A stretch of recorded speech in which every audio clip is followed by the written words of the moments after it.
Dr. Frank, I've got everything ready for today's calls. I mean, this is gonna be a little different, huh? Your last show, I can't believe it's really happening.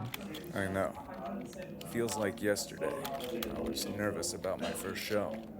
And now, here we are. 30 years later. And this is it. Yeah, but you have something lined up, right? I mean, what are you gonna do now? No more mornings on air? No more helping people work through their problems? You can't just stop, can you? You'd be surprised. I've been in this business for a long time. And I think it's time for me to step away. I'll find new things to do. The world is full of new experiences.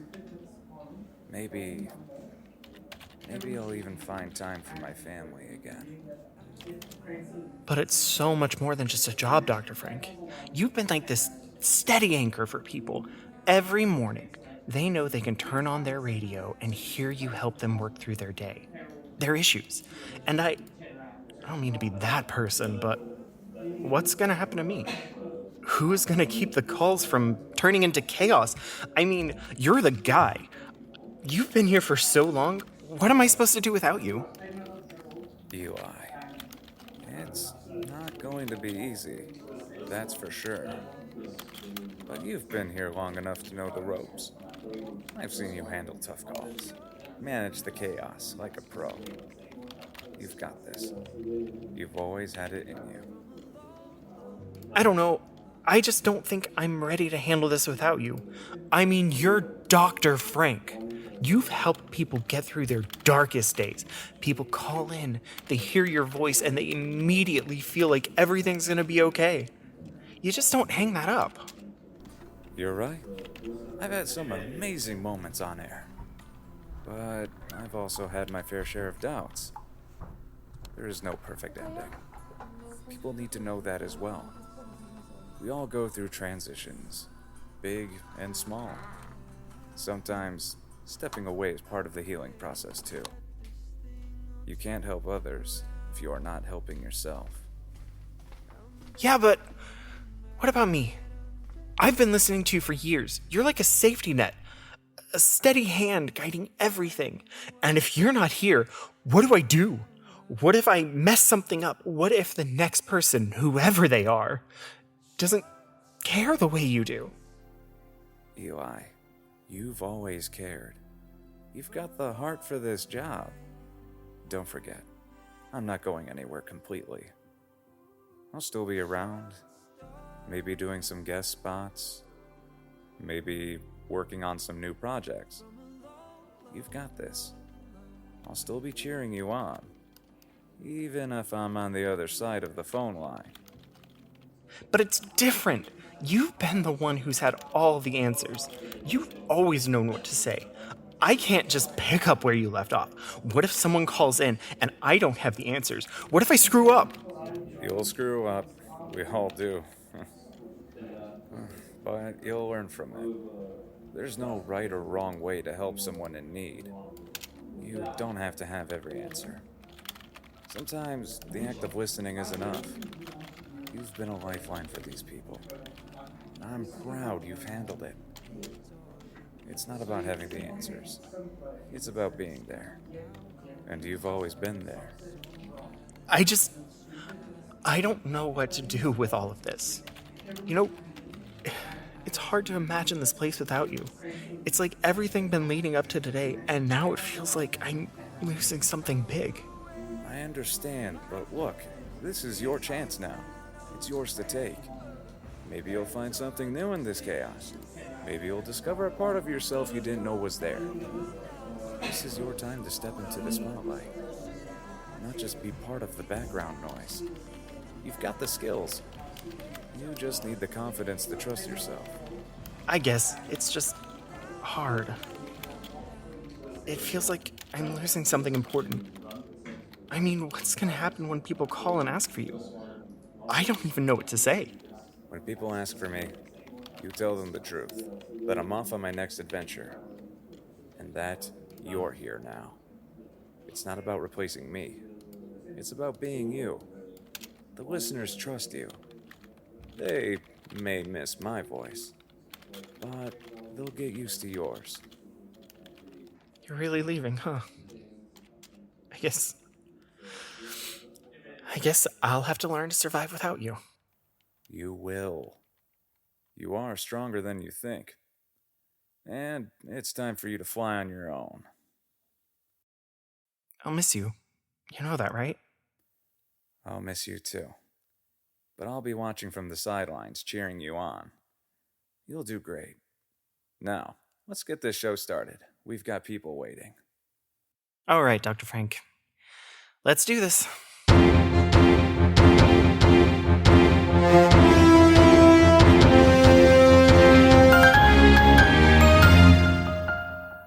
Good morning, Philadelphia. You're listening to Dr. Frank, and this is Mind Matters. Today's a special day, because today we begin a new chapter, and we are going to do it together. Good morning, this is Dr. Frank. How can I help you today? Hi, Dr. Frank. My name is Samantha.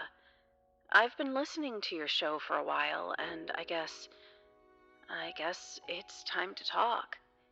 Been riding this bus for a long time now, and it's making me think too much. Thought maybe talking to you might make it stop. Good morning, Samantha. What seems to be your problem? I'm dealing with some stuff, and well, I guess I need advice, but I don't think I'm one of those quick fix types. I know my life is a bit messier than that. Samantha, first of all, thank you for calling. I'm glad that you reached out. What has been going on with you? You said that you're dealing with some stuff. What does that look like for you? Yeah, some stuff. Just thought this might be easier than sitting across from a therapist. I know it can be tough to open up, especially when you're used to facing your challenges head on without asking for help. What has been going on? Yeah, well, facing challenges head on is what I'm supposed to be good at, right? They told me in the Navy that I'm a fighter. I'll make it through anything. Well, here I am, trying to fight through the ghosts of the past. I'm really glad that you called in. PTSD can feel like ghosts constantly hovering around. No matter how hard you try to move forward, they keep pulling you back. What has been the hardest part for you lately? Hardest part? Oh my god, how about everything? The panic attacks, the nightmares, the constant feeling of being on edge that makes me look like a paranoid mess in public. Or maybe the fact that I've got a flight suit hanging in my closet that is just a reminder of a job that I can't do anymore. Pick your poison, Doc. That is a lot to carry, Samantha. PTSD from military service, especially for someone like you who was in a high-stakes role, can feel like a constant pressure on your chest. Your body and mind were trained for one thing: survival. And now, without the same focus or mission, everything feels scattered. Am I right? Yeah, I used to be a fighter pilot, a jet jockey. I used to focus on what was in front of me. I didn't have time for the noise, but now it's all I hear. The noise, the static. I don't know how to turn it off. Every time I close my eyes, it's like I'm back up there. The engine's roaring, and I can't escape the damn sound of it. You'd think a person who's used to flying at 600 miles per hour would be able to outrun their demons. But here I am, still grounded, watching the world go by while I sit waiting for something to change. I'm really sorry you're dealing with this, Samantha. It sounds like your brain is constantly replaying the experiences you had during service.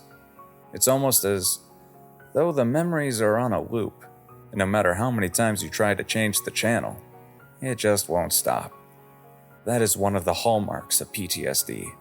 The way your nervous system is stuck in fight or flight mode, even when there is no immediate danger. Yeah, fight or flight. Only now I can't seem to do either properly. I'm stuck on the ground, stuck in my head, stuck on this bus. It's like every noise, every little thing, it sets me off. Someone sneezes too loud and my heart's doing triple time like I'm back in combat. Someone opens the door too fast and I'm ready to take cover. I used to be sharp. Now I'm just jumpy. That heightened sense of alertness is exactly what happens with PTSD. It's your brain trying to protect you.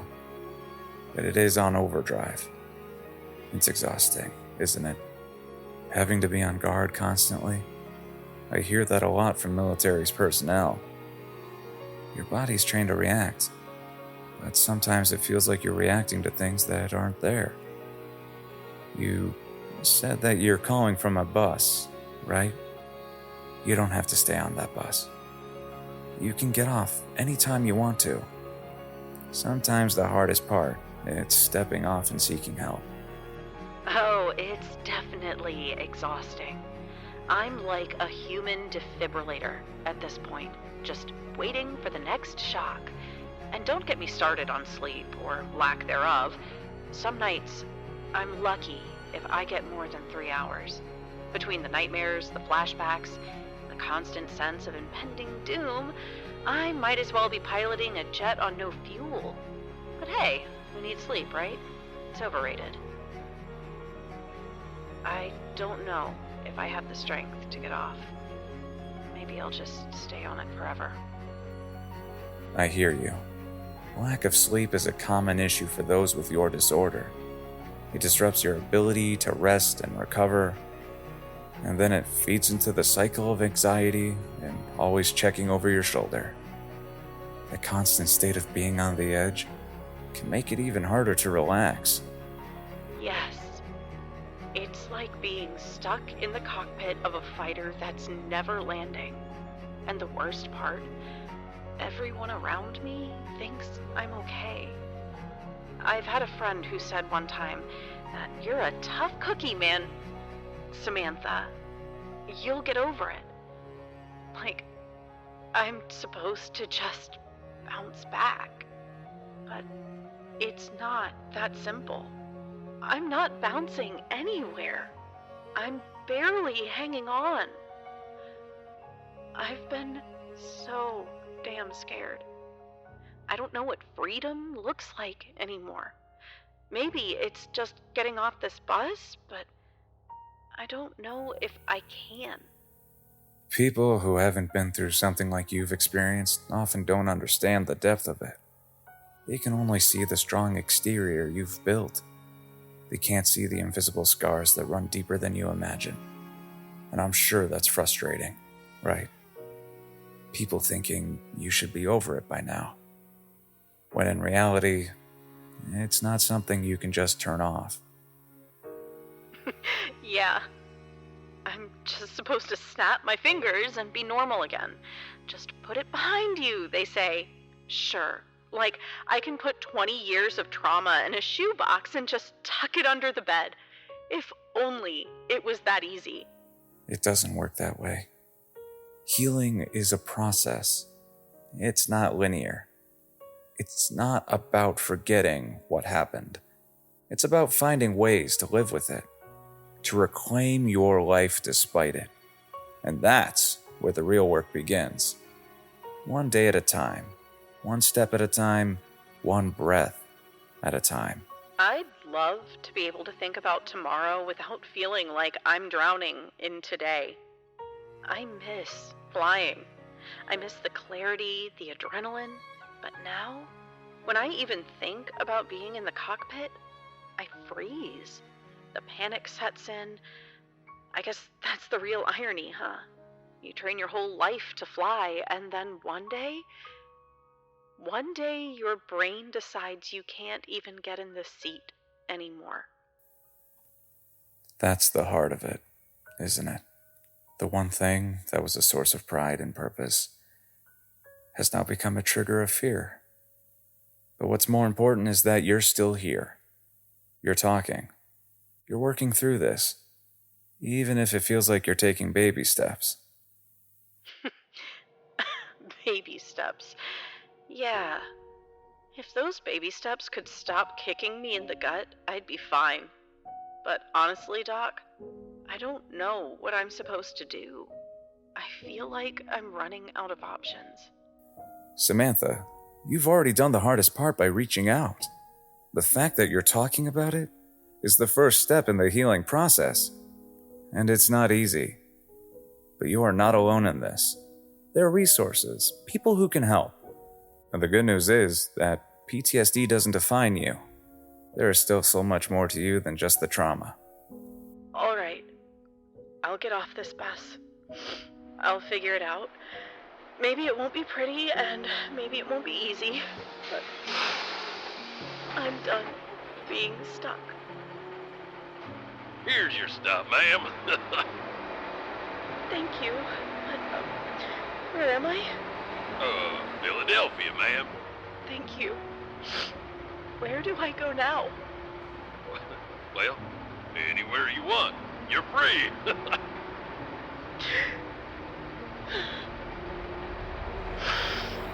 Samantha? Are you still there? I did it. I got off the bus. I'm so proud of you, Samantha. Taking that step wasn't easy, but it's the start of a new chapter. You're not alone. When you are ready, there is help waiting. You can do this. Thank you, Doc. You've been a hell of a lot more help than I thought. I'll make sure to remember this moment. I'm glad I could be there for you, Samantha. Take care of yourself. And when you are ready, reach out. We will work through this together. I will, Dad. Mandy? Mandy, is that you?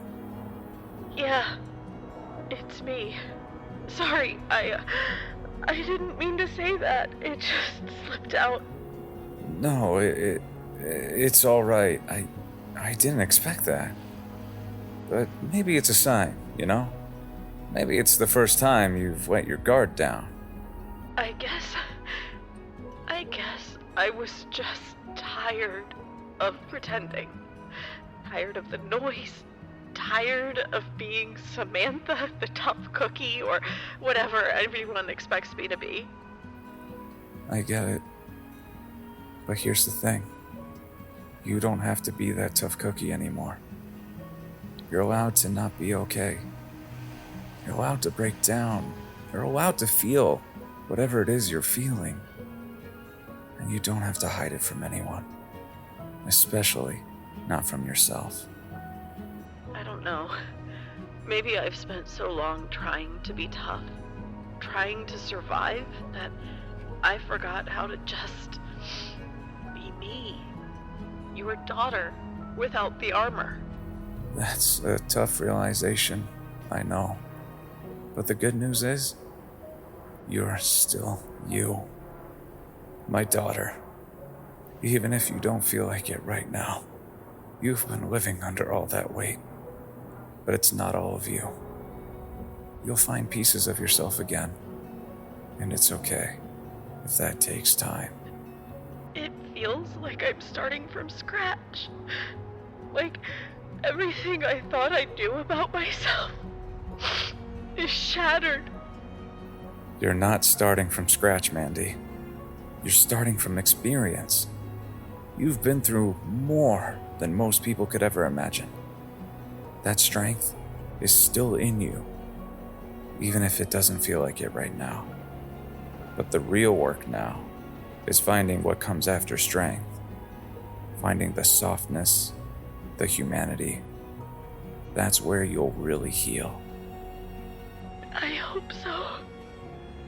I really hope so. You'll get there. Maybe not all at once, but you'll get there. And I'll be cheering you on the whole way. I think I'll need more than just cheering, but thank you. Thank you for everything. helped me more than I can say. That's what parents are for, right? You are never alone. Whenever you are ready, reach out again. I think I will. Good. I'm here whenever you need me. Thank you, Dad. You're welcome. Always. Good morning, Philadelphia. This is Dr. Frank. How can I help you today? Well, I'll be. I ain't be seeing this much nonsense since the time the deer tried to wear my hat. Aha! I knew it! We're here, Martha. Right here in these woods where the squonk roams. Squonk, Elmer? Is that the name of a wildflower? It's certainly not in my botanical guide. No. It's a creature. It's big as a dog, but covered in skin that's all wrinkled and splotchy. It's so ugly it spends its whole life crying because it's ashamed of how it looks. I've been reading about it for weeks, Martha. Can you imagine? We're about to discover a mythical creature. Mythical? Folks been calling that creature mythical ever since I was knee-high to a grasshopper. Only thing that's true is it's about as real as a horse that can play the fiddle. Really? But if it's just a myth, then why are there so many accounts of people spotting it? Oh, I can tell ya. They all spotted it after a pint or two of whiskey, and it was probably just a deer with an attitude problem. I read that it's incredibly shy and it only appears when it feels safe. That means it might just come out when we least expect it. Or it's more likely to run for the hills the minute you folks start hollering about it. Nothing scares a squonk faster than the sound of a fool, or the smell of cheap cologne. I do hope this doesn't turn out to be a wild goose chase. I have a dinner reservation in Scranton tonight, and I'd like to look presentable for it. Martha, just don't be such a doubter. We're on the edge of discovery. Imagine what the papers are gonna say when we bring back proof of the squonk. The only thing you'll bring back is a mess of bruises and a handful of disappointment. Did you hear that? That's it! The squonk! It's close! It's probably just a raccoon with a cold. I don't want to be seen. I'm too ugly to be seen. Why am I like this? Why must I be so hideous? Oh my goodness, it's real! It's so sad. It's real, all right, but what a mess. Well, look at that. It's like someone took a sad sack and stuffed it full of tears. Why must you laugh at me? I have feelings, you know. Oh no, please don't cry. We're not laughing at you. We think you're very unique. Unique, yes, that's the word. Very unique. More like an oddity at the circus. I don't understand. Why am I so ugly? Everyone who sees me runs away. I've been alone for so long. Well, maybe it's not about what you look like. Maybe people are just afraid because they don't understand you. You have to give them a chance, Squonk. People can be kind. You just have to show them the real you. Do you really think so? Do you think they'd like me if they knew the real me? Sure. If you stopped crying every 5 seconds, maybe took a bath, I'd give you a handshake. I think the world could use more real creatures like you, Squonk. We all have our flaws, but that's what makes us special. I've never seen anything quite like it. It's so pathetic. But it's also kind of endearing in a strange way. Maybe I'll try. But can you promise you won't run away when I show up? We won't run. We're not afraid of you, Squonk, I promise. Well, I suppose if you'd like to be seen more often, you could try, I don't know, wearing a scarf or put on some makeup. Just don't go borrowing my best flannel shirt. I'm gonna be needing it next week. This is amazing! We helped the Squonk! I'm gonna tell the newspapers all about this. I think I need a drink. Well, I reckon you earned it, city folk. That was incredible! Do you think we really helped it? Well, if nothing else, we gave it a little hope. But I do wonder if we'll see it again. Maybe we've just made things worse for the poor thing. Oh, you'll see it again, all right. It'll be back, bawling like a newborn calf. Just hoping you all remember it's still alive. Ain't no Squonk gonna forget you that easily. I suppose it's better than running away and hiding forever. At least we made it feel visible. You know, I can already picture the headline. Squonk cried to the city folk, and the city folk cried back. What do you think? Pretty catchy, huh? More like city folk get lost in the woods, come out with wet shoes.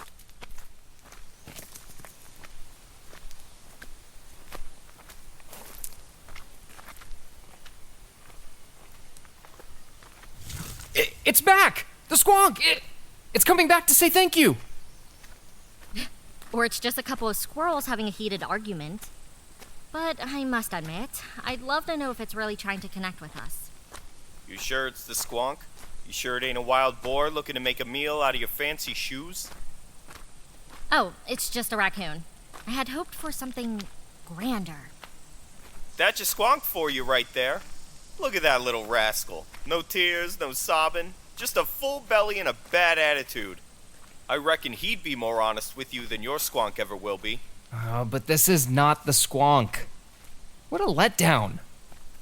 I thought we were about to become legends. You want to be a legend, Elmer? Try walking out of these woods without tripping over your own feet. I'll call you a legend. At least that's something worth telling. Well, I'm not giving up. I know the Squonk is out there somewhere. We just need to be patient and give it time. Maybe, I don't know, maybe we should try setting up a trap? A trap? Really, Elmer? I think that would only make things worse. I'm not sure the Squonk would appreciate being captured, even if it is just for a moment. If you set a trap, Elmer, all you're gonna catch is disappointment and a bad case of poison ivy. Trust me, you're better off looking for it with your eyes and ears, not a box and a string. I suppose you're right. I'll be patient. But I really do want to see it again. I think it's just misunderstood. Misunderstood? It's a critter with enough wrinkles to make a raisin look smooth. I don't think there's much to understand beyond the fact that it'd rather cry than show its face to anyone. What in the world? It's the Squonk! It's the Squonk! I knew it would come back! I don't know what it is, but it sure ain't no Squonk. Looks like someone's been playing with matches, if you ask me. What is this? Well, I'll be. It's a magic mushroom, not a Squonk. You sure you didn't slip on a few too many mushrooms this morning? Elmer, I think you've been sniffing too much forest air. These animals are just, well, they're just watching a mushroom glow. No. This has to be connected to the Squonk. The Squonk probably just lures the creatures here to comfort them. It's mystical. Well, if it's mystical, I think we're looking at the wrong thing. If it's got magic, I'll eat my hat. I suppose the world is full of wonders. I just wish I knew where the Squonk went. I was so sure that this was going to be the moment. I thought we were going to finally find it. Well, maybe we found something better. A glowing mushroom's a sight I don't reckon I'll see again anytime soon. Not sure it'll make the papers, though. Still, it's something to tell the folks back home. Maybe you're right, Jeb. But one day, I'll find that Squonk. And when I do, I will show everyone that we weren't just chasing legends. We were chasing something real. And when you find it, Elmer, don't forget to bring a clean handkerchief. Looks like you're gonna need it.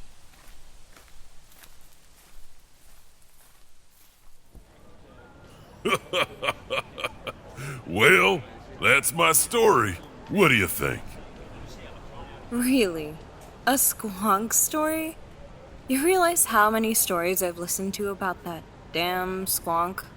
Yet no one has ever had a lick of proof about it ever existing. Oh, and magic mushrooms? Please. You would need to be on mushrooms in order to enjoy that story you just told me.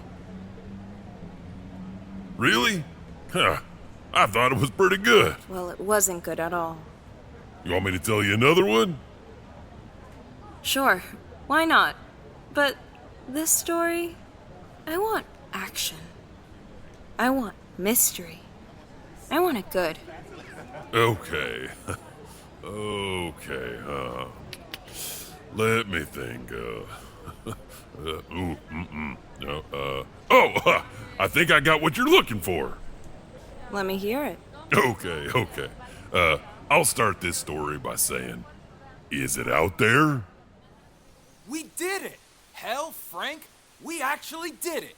We got the whole damn bank's worth. Keep your voice down.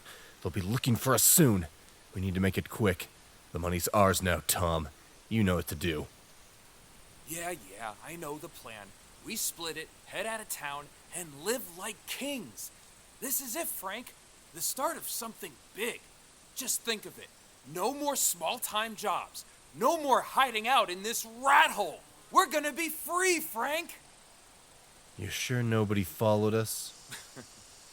Ain't nobody dumb enough to track us in this fog. We're safe, Frank.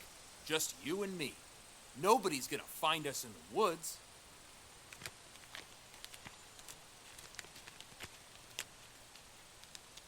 What are you doing with your money? I have some plans. I hear you on that. I have some plans as well. Big plans. Really big plans. I don't think you'll be able to do those plans. Why not? We have lots of money. Yeah, but nobody's gonna be sharing this with anyone. What the hell? Frank? What are you doing? Don't take it personally, Tom. It's just business. You know how it is.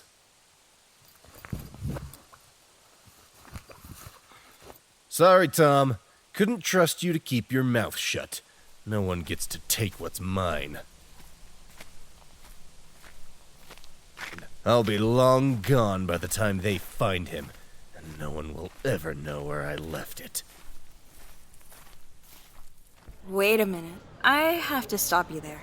Oh, your timing couldn't have been worse. The story was just about to take a twist. That's fine, but I think you left out some important information.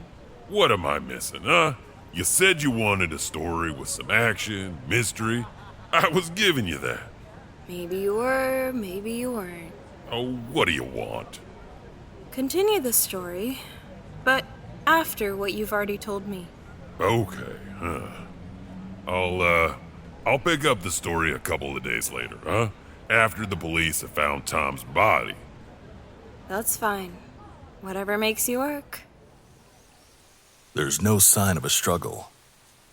Frank must have been quick. Real clean shot. He did this to Tom. He knows how to handle a gun. But, Sheriff, the bank was robbed a few days ago. Frank's a known criminal in these parts. Why would he come out here? The hollow's full of stories, but it's a hell of a place to hide cash, isn't it? People say that the Hollow's got a way of swallowing secrets, Harlan. And money. Most folks around here think the cash went with Frank when they found his body. But there's something fishy about this. Why stash the money so deep in these woods? Why not just disappear like he planned? Maybe Frank thought he'd need to come back for it later. Maybe he thought it was safer here. You hear the stories about this place, Sheriff. The old-timers say no one who comes out of the hollow leaves without some kind of curse. I don't believe in curses, Harlan, but I believe in greed.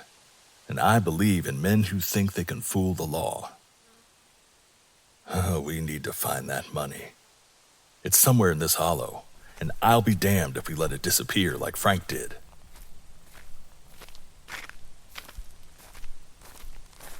Watch your step. These woods are full of old tricks, and whoever hid that money out here, they don't want anyone finding it. Do you think that we will find it?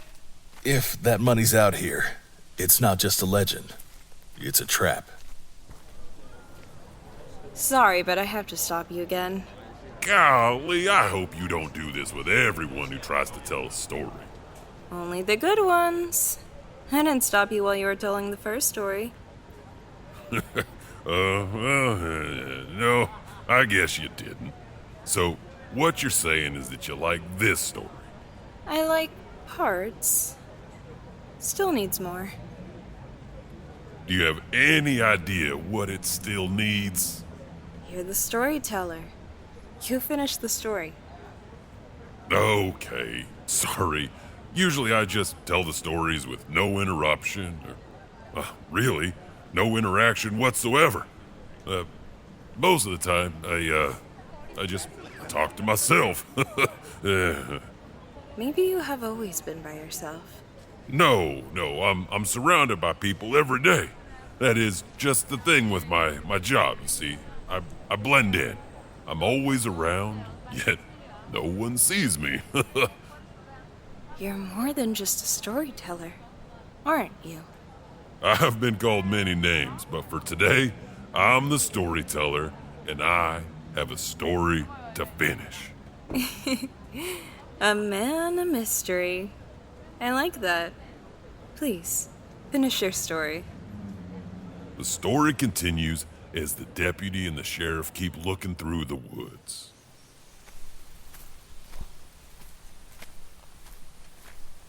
Sheriff, do you ever get the feeling like something's watching us?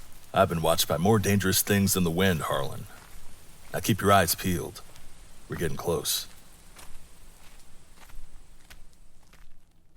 I have a bad feeling about this. We've come this far. Might as well see it through. Oh, Jesus, Sheriff! What the hell was that? Well, I'll be damned. It's here.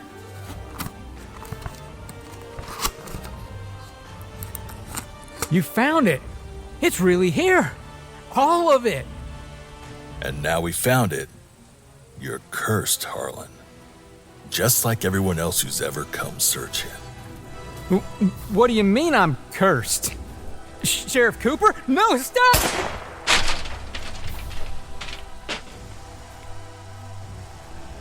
Is there a different name for killing when you wear a uniform to do it?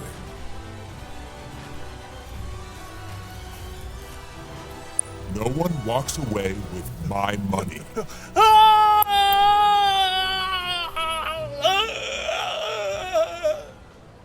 So, what'd you think?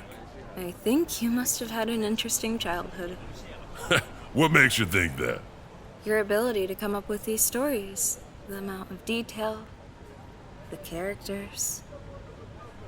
Are they from your past? The characters are just characters. They have no meaning to me.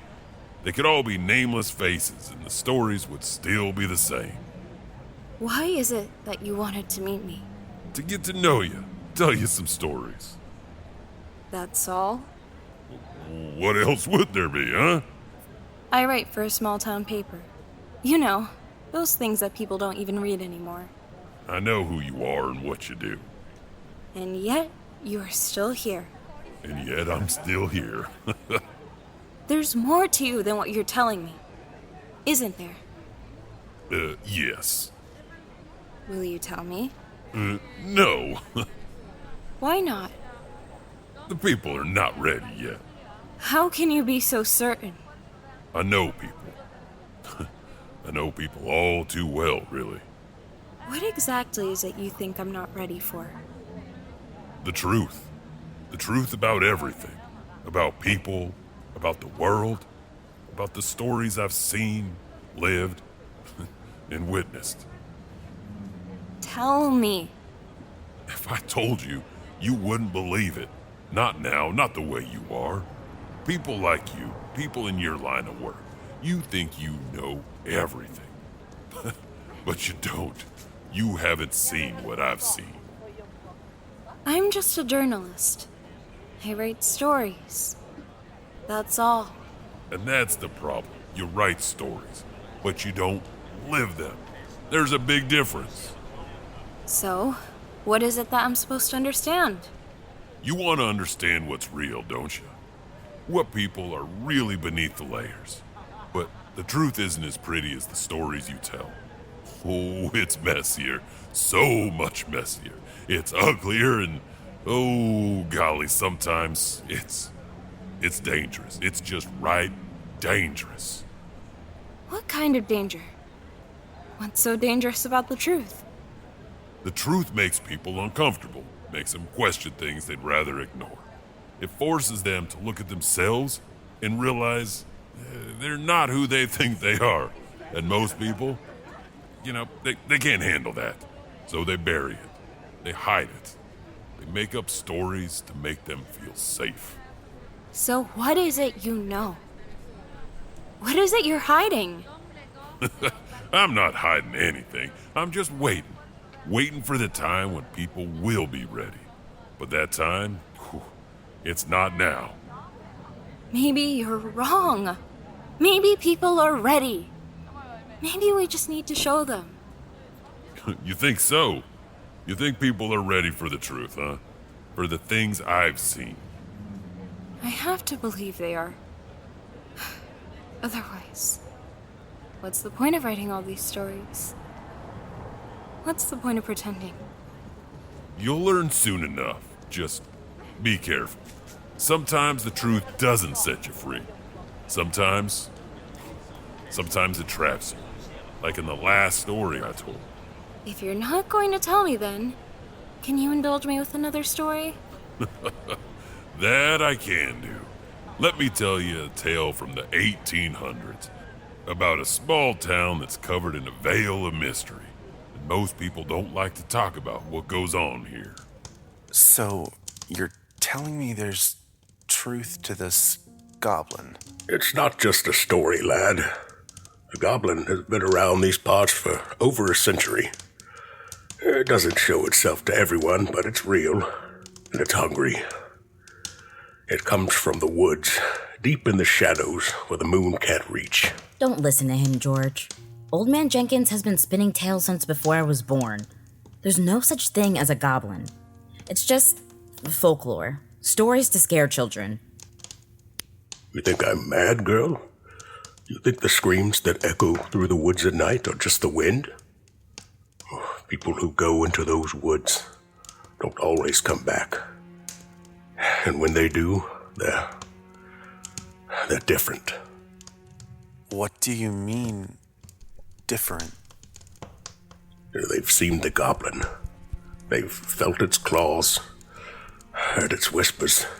And when they return, they've lost something deep. You can see it in their eyes, hollow, like they've seen hell. And what's this goblin supposed to look like, eh? Big green skin, pointy ears. Do you hear yourself? No, it's worse than that. It looks like a man, but twisted. Its face is melted, as if it were never meant to exist, and its eyes, they shine like fire, burning into your soul. It stands about 7 feet tall, with claws that could rip through flesh like a knife through butter. And what does it want? It wants your soul, boy. It wants your fear. It feeds on the terror you feel when it's close. You'll hear it before you see it. The soft rustle of leaves, a low growl, and then silence. All right, that's enough. I'm going home. You can write all the nonsense you want, George, but I'm not buying it. How do you know all this? How can you be so certain? I've seen it. Once. And it saw me. What happened? What did you see? Well, for a small coin, I will tell you my story. Yes, of course. Here, take my silver. I was young once. A fool like you. Thinking I knew everything, I ventured into those woods. Thinking I could prove the old stories wrong. I thought I could see for myself. I never thought, never imagined something could be so wrong.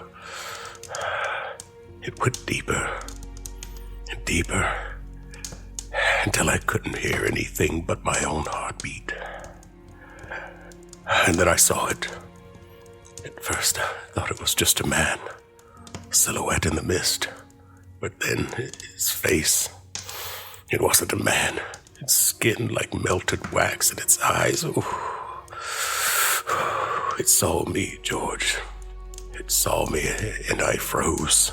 I couldn't move, couldn't breathe. It spoke, not in words, but in thoughts. It whispered things, terrible things. It knew my deepest fears, my regrets, and in that moment, I knew it would take them, take me. Did it take you? No, but something inside me died that night. It's still with me. If you go into those woods, George, you'll find more than you bargained for. You'll see it, feel it, and it will know you.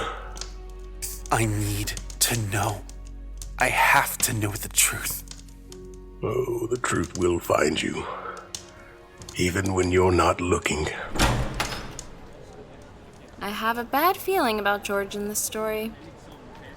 I'd focus more on what's being said than what happens to a character. You see, the truth often hides itself in plain sight, but we're focused on other things. I know you put hidden messages in your stories. I pick up on those. Well, some are more obvious than others, huh? Do you always talk in a mysterious way? I know exactly what I'm saying, and what happens next. I am always in front of you, but cannot be seen. I am given to all and surrendered by all in the end. None can refuse me forever. So what happens to George? This is stupid. It's just a story. Nothing more than folklore.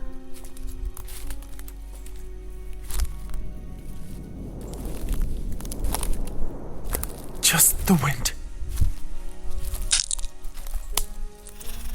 I see you, little man. Come closer. This is ridiculous, George. I'm not going any further. There's no goblin. It's just some old man's ramblings. I need to see for myself. Old Man Jenkins was so certain. I'm going in, Sarah. You don't have to follow me. I'm not going to let you get yourself killed. If something happens to you, I'll be the one explaining it to your family.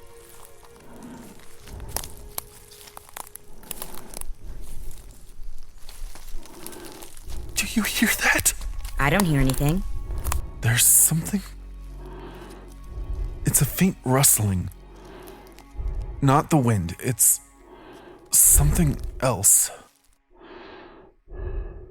George, we need to go. Now. It's just an animal. We need to keep going. We're close. Oh God, it's real! It's real!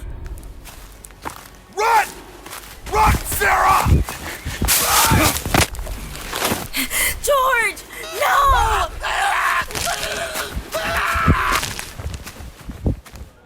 Kinda saw that one coming. Well, it was obvious. So, The moral of the story is no one ever listens to old people. No. While true, it wasn't the moral. So what was it then? Are you familiar with this urban legend? Yeah, the Goblin of Easton. Do you know the story? There was once this monk at a mission who loved money and power more than he loved God. He would hear the confessions of the good folk and then blackmail them into giving him gold and silver to keep their darkest secrets. He turned many a wayward sinner towards the fire of hell than the gates of heaven. He encouraged their crimes in secret while he reviled in public. Do you know how he got caught? He beat a poor woman to death, and then was sentenced to hang for his crimes. But it didn't stop there, did it? No. Yeah. Continue. Just as his noose was cut and he was pronounced dead, his body began to transform. His face twisted. His eyes turned yellow. People screamed and fled, and no matter what they tried to do, they could not rid the demon. The mission was abandoned. Does your story end that way? It does. Do you still want to hear it? I do.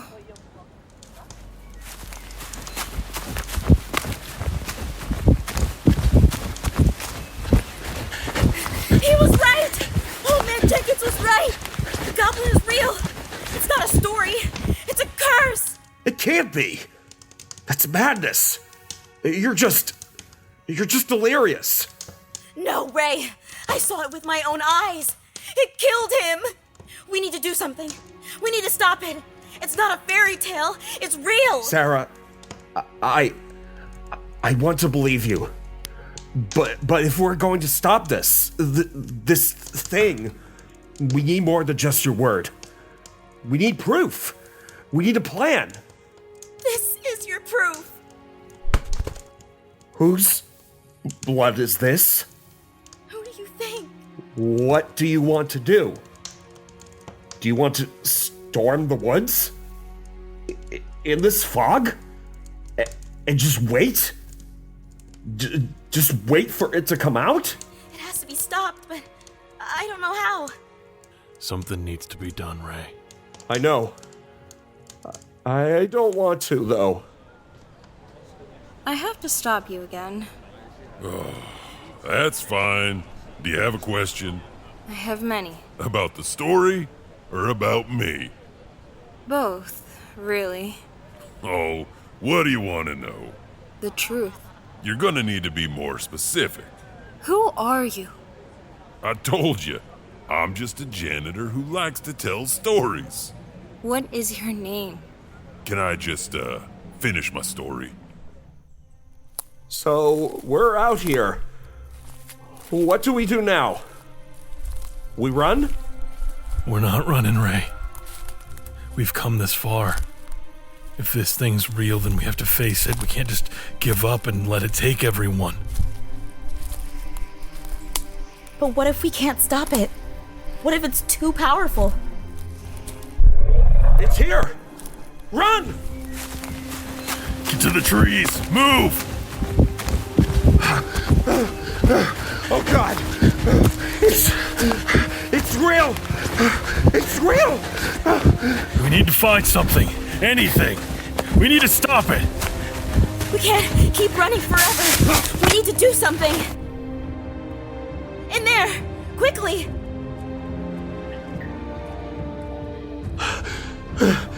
What now? What do we do? We wait. We stay quiet. And we pray it doesn't find us. Come to me, all who are weary and burdened, and I will give you rest. They never got out, did they? How could anyone see anything but the shadows if they never moved their heads? The truth would be literally nothing but shadows of the images. They wouldn't know, wouldn't feel, what it is to truly look. So you're saying this was all in their heads? All of it? It could have been, but does it matter if it was? If you believe it, does the truth change? Sometimes the story takes on a life of its own, and the fear becomes as real as the thing that created it. You're not the goblin, are you? No. I don't have yellow eyes. Ooh. What are you? I'm just a traveler. Some wander to get lost, while others wander to find themselves. Which one are you? I'm here to understand, to give you the truth. The truth? Well, my time here is complete. I've given you some stories to write. What you choose to do with them, well, that's your journey now, my friend. And the truth? What if the truth isn't what we thought it was? Remember, nothing stays hidden forever. Not even me.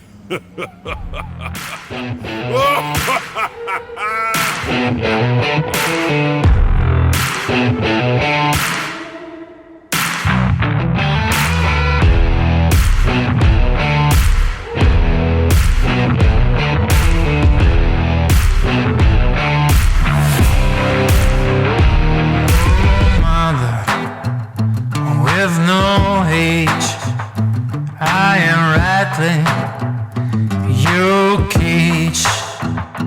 Oh, Father, don't you wait. Fill the skies up with your rage.